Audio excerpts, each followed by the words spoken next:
இந்த ராமனும் சீதையும் பட்டாபிஷேகத்துல மகிழ்வாக உட்கார்ந்து இருக்கிறதுக்கே யார் காரணம்? ஆஞ்சநேயர் இல்லையா? வெற்பெரும் தடந்தோள் வீர வேங்கு நீர் இலங்கை வற்பில் நற்பெரும் தவத்தழாய நங்கையை கண்டேன் அல்லேன். இப்பிறப்பென்பதொன்றும் இரும்புறை என்பதொன்றும் கற்பெனும் பெயரதொன்றும் கடினடம் புரிய கண்டேன்னு தூது போனோம் இல்லையா?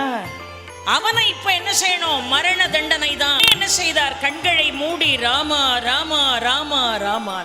யார் இவருக்கு மரண தண்டனை அறிவிச்சாரோ அவர் நாமத்தை சொல்லிட்டு இருக்கார். மிக வலிமை வாய்ந்த பிரம்மாஸ்திரத்தை கையில் எடுத்தான் ராமன். ஆஞ்சநேயை நோக்கி அந்த பிரம்மாஸ்திரத்தை விடுகின்ற பொழுது அந்த பானம் இப்பொழுது ஆஞ்சநேயனை வெகு வேகமாக நெருங்கி வந்து கொண்டிருக்கிறது. ஆனா ஆஞ்சநேயர் கவலைப்படல.